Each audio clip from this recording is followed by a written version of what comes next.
15 साल पहले की बात है। हमारे मोहल्ले में एक गोरकन रहता था जो फौत हो चुका है। नाम मोहम्मद यूसुफ था।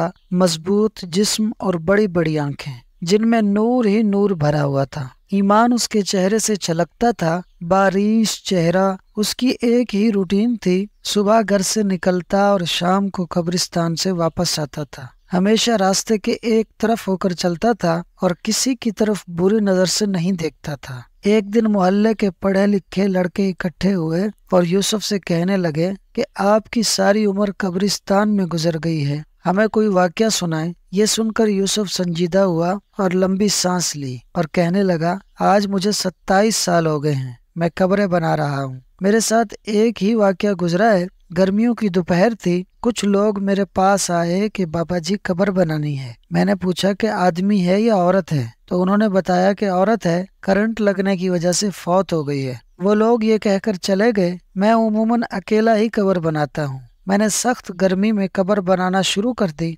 दोपहर 2-2:30 बजे तक कब्र मुकम्मल हो गई। कब्र को मजीद गहरा करने के लिए मैंने कब्र के अंदर कुदाल मारी तो मुझे ऐसे आवाज आई जैसे कोई शीशे की चीज टूट गई है, और बस फिर खुशबू ही खुशबू फैल गई और कब्र ठंडी हो गई। मैं कब्र में ही लेट गया। बाहर सख्त गर्मी थी, अंदर कब्र ठंडक और खुशबू से भरी हुई थी। उससे मेरी रूह तक खुश हो गई। मैं हैरानी और दहशत से खामोश रहा। मगरिब के बाद जनाजा आ गया। औरत के वरसा ने उसे दफना दिया और चले गए, मगर मेरे अंदर तजस्सुस भरा हुआ था कि इस औरत की कौन सी नेकी है जो इसको इतना बड़ा इनाम मिला है। बातों ही बातों में मैंने मालूम कर लिया था कि यह औरत फरीद गेट बहावलपुर के अंदर रहने वाली थी। आबाओ अजदाद यहीं के रहने वाले थे।